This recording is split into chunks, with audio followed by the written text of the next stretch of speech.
Hi, I'm Rashonda Cade. This is Reading with Rashonda. We are reading The House Behind the Cedars by Charles Chesnutt. We are on chapter 28, The Lost Knife. This has nothing to do with anything other than this popped into my head with the word knife. Did you ever see the movie The Golden Child with Eddie Murphy? And there was a scene and he goes, I said, I want the knife. He's doing something in a Tibetan, are they mosques, temple, a Tibetan temple, and he's turning like a prayer bell wheel thing. It's been a long time since I've seen the movie, and like he's supposed to be reverent doing this, but he's acting like a DJ.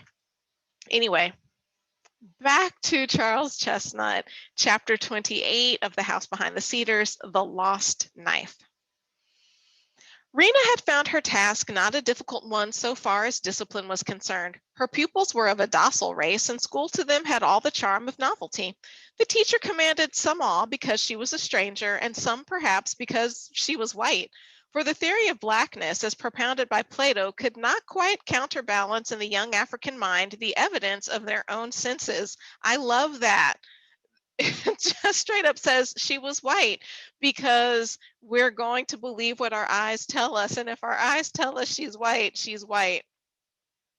Anyway, she combined gentleness with firmness, and if these had not been sufficient, she had reserves of character which would have given her the mastery over much less plastic material than these ignorant but eager young people. The work of instruction was simple enough, for most of the pupils began with the alphabet, which they acquired from Webster's blueback spelling book, the palladium of Southern education at that epoch. The much abused carpetbaggers had put the spelling book within reach of every child of school age in North Carolina, a fact which is often overlooked when the carpetbaggers are held up to public odium. Even the devil should have his due and is not so black as he is painted. So basically, even bad things can have a good thing come from it, like carpetbaggers. I actually don't know that much about carpetbaggers, but my understanding is that they were Northerners who came to the South with like a carpet bag, and I don't know, maybe they were selling snake oil, or I don't know, but I know they have a bad rep. But apparently they brought lots of alphabet primers that were in such great quantity that even the black kids in the black schools could have them and learn. At the time when she learned that Tryon lived in the neighborhood, Rena had already been subjected for several weeks to a trying ordeal. Wayne had begun to persecute her with marked attentions. She had at first gone to board at his house, or by courtesy, with his mother. For a week or two, she had considered his attentions in no other light than those of a member of the school committee sharing her own zeal and interested in seeing the school successfully carried on. In the character Wayne had driven her to the town for her examination, he had busied himself about putting the schoolhouse in order and in various matters affecting the conduct of the school. He had jocularly offered to come and whip the children for her, and he had found it convenient to drop in occasionally, ostensibly to see what progress the work was making. Oh, Wayne, you are coming off like the great school guy, and now your true colors are showing, and Tryon's mom already talked about your true colors. We don't love what was happening with you and your former wife Amanda, but anyway, Wayne. So Wayne is talking now. These children, he would observe sonorously in the presence of the school, ought to be monstrous glad to have the chance of setting under your instruction, Miss Rena. I'm sure everybody in this neighborhood appreciates the privilege of having you in our mind. No, in our midst. In our MIDS apostrophe is what it says. In our midst. Though slightly embarrassing to the teacher, these public demonstrations were endurable so long as they could be regarded as mere official appreciation of her work. Sincerely in earnest about her undertaking, she had plunged into it with all the intensity of a serious nature which love had stirred to activity. A pessimist might have sighed sadly or smiled cynically at the notion that a poor weak girl with a dangerous beauty and a sensitive soul and troubles enough of her own should hope to accomplish anything appreciable toward lifting the black mass still floundering in the mud where slavery had left it and where emancipation had found it, the mud in which, for aught that could be seen to the contrary, Her little feet, too, were hopelessly entangled. So why is she a poor, weak girl, and why is her beauty dangerous? Dangerous to whom? Is it dangerous to her? Probably. That is probably where most of the danger lies. And yes, slaves were left in the mud, no doubt about it. But like, why make it sound like they can't do anything about it? Come on now. It might have seemed like expecting a man to lift himself by his bootstraps. That's funny. So they're saying this is so much trauma for Rena. It's like expecting a man to lift himself by his bootstraps. On the one hand, I like the analogy because nobody gets anywhere by themselves. We talk about people lifting themselves up by their own bootstraps. And I'm not saying people don't work hard, but somebody has helped everybody. So this is saying it might have seemed like expecting a man to lift himself by his own bootstraps. So it's saying it's like expecting somebody to be a self-made man, except for she's just a mere woman. But what I love is that nobody is a self-made man. So it kind of negates the idea of her being just a mere woman. But Rena was no philosopher, either sad or cheerful. She could not have replied to this argument that races must lift themselves and the most that can be done by others is to give them opportunity and fair play. Hers was a simpler reasoning, the logic by which the world is kept going onward and upward when philosophers are at odds and reformers are not forthcoming. She knew that for every child she taught to read and write, she opened, if ever so little, the door of opportunity, and she was happy in the consciousness of performing a duty which seemed all the more imperative because newly discovered. I agree wholeheartedly with that. She knew that for every child she taught to read and write, she opened, if ever so little, the door of opportunity. Amen to that. Reading and writing opens doors of opportunity for us. Her zeal, indeed, for the time being, was like that of an early Christian who was more willing than not to die for his faith. Rena had fully and firmly made up her mind to sacrifice her life upon this altar. Her absorption in the work had not been without its reward, for thereby she had been able to keep at a distance the specter of her lost love. Her dreams she could not control, but she banished Tryon as far as possible from her waking thoughts. Oh, but she's dreaming about him. At night I dream of you.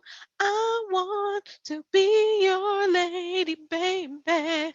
Or be your baby, baby. I don't know all the words.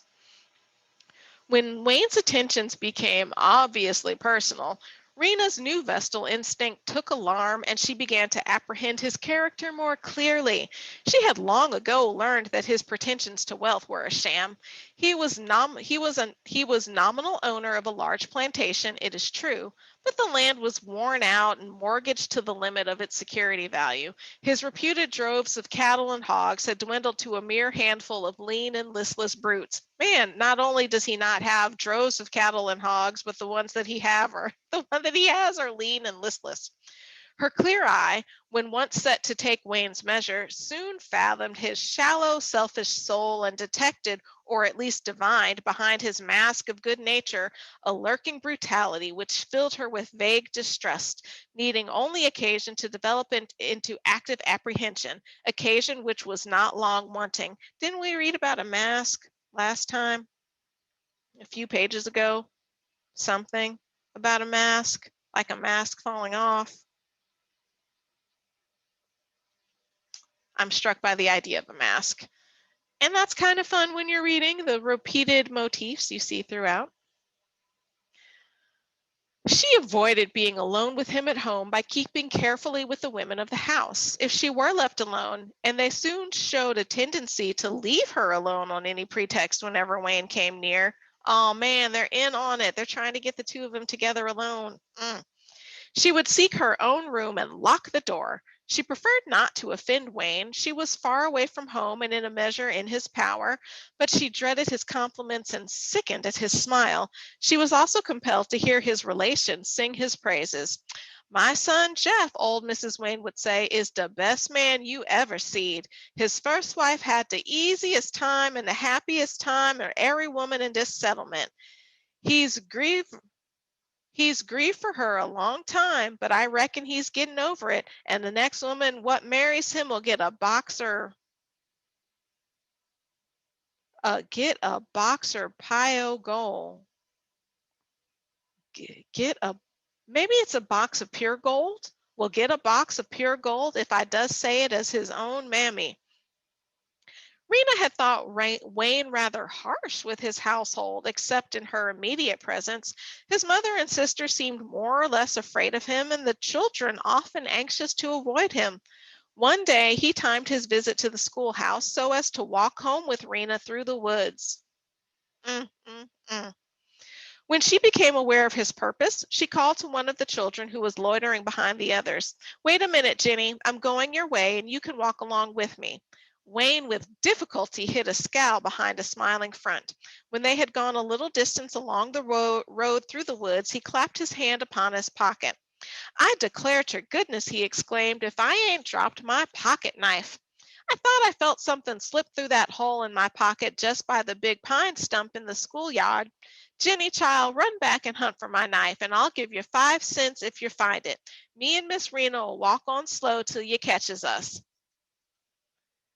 He is sending a girl off on an errand by herself in the woods, promising her 5 cents that is never going to come so he could have some alone time with Rena. What kind of grown man does this? What is wrong with him? Rena did not dare to object, though she was afraid to be alone with this man. If she could have had a moment to think, she would have volunteered to go back with Jenny and look for the knife, which, although a palpable subterfuge on her part, would have been one to which Wayne could not object. But the child, dazzled by the prospect of reward, had darted back so quickly that this way of escape was cut off. She was evidently in for a declaration of love, which she had taken infinite pains to avoid. Just the form it would assume she could not foresee. She was not left long in suspense. No sooner was the child well out of sight than Wayne threw his arms suddenly about her waist and smilingly attempted to kiss her. Woo, she knew a declaration of love was coming, but she didn't know he was going to try to kiss her. Man! Speechless with fear and indignation, she tore herself from his grasp with totally unexpected force and fled incontinently along the forest path. Wayne, who, to do him justice, had merely meant to declare his passion in what he had hoped might prove a not unacceptable fashion, followed in some alarm, expostulating and apologizing as he went. But he was heavy. He was a big man, apparently, but he was heavy, and Rena was light, and fear lent wings to her feet. I'm sure fear did lend wings to her feet, and I'm glad she got out of there with unexpected force. You best get off of me, Wayne. I don't know who you thought you were dealing with, Wayne, but what's not going to happen is you are not going to be on top of me today, Wayne. Mm. He followed her until he saw her enter the house of Elder Johnson, the father of several of her pupils, after which he sneaked uneasily homeward, somewhat apprehensive of the consequences of his abrupt wooing, which was evidently open to an unfavorable construction. When, an hour later, Rena sent one of the Johnson children for some of her things, with a message explaining that the teacher had been invited to spend a few days at Elder Johnson's, Wayne felt a pronounced measure of relief. For an hour, he had even thought it might be better to relinquish his pursuit. With a fatuousness born of vanity, however, no sooner had she sent her excuse than he began to look upon her visit to Johnson's as a mere exhibition of coyness. Oh my gosh! Which, together with her conduct in the woods, was merely intended to lure him on. We talk about rape culture.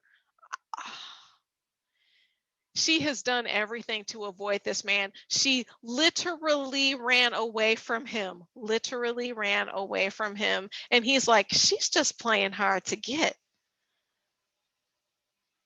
And we instill this in our young men that when a woman tells you no, you keep pressing until she says yes. And we instill it in our women that you have to do everything to not get on his bad side. Like when men are catcalling you as you're walking down the street,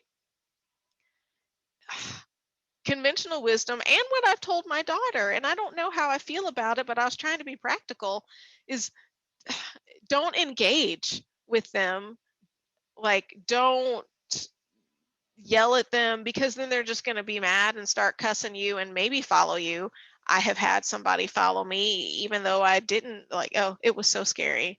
This man followed me all through a store. It was scary. And I've told my daughter, also, like, don't smile or flirt or act like you like it, because they'll keep it going. The best thing you can do is ignore, and they'll yell at you anyway if you ignore. Sometimes if you plaster a happy resting face on, they'll kind of leave you be. My daughter, though, her resting face is fierce. She is fierce. She is no joke. Anyway, rape culture right here. Uh, he thinks she's just trying to lure him on. Right upon the heels of the perturbation caused by Wayne's conduct, Rena discovered that Tryon lived in the neighborhood, that not only might she meet him any day upon the highway, but that he had actually driven by the schoolhouse. That he knew or would know of her proximity there could be no possible doubt, since she had freely told his mother her name and her home. A hot wave of shame swept over her at the thought that George Tryon might imagine she were following him, throwing herself in his way, and at the thought of the construction which he might place upon her actions. Caught thus between two emotional fires, at the very time when her school duties, owing to the approaching exhibition, demanded all her energies, Rena was subjected to a physical and mental strain that only youth and health could have resisted, and then only for a short time. And that is the end of that chapter. My. Until next time, I'm Rashonda Cade, and this is Reading with Rashonda.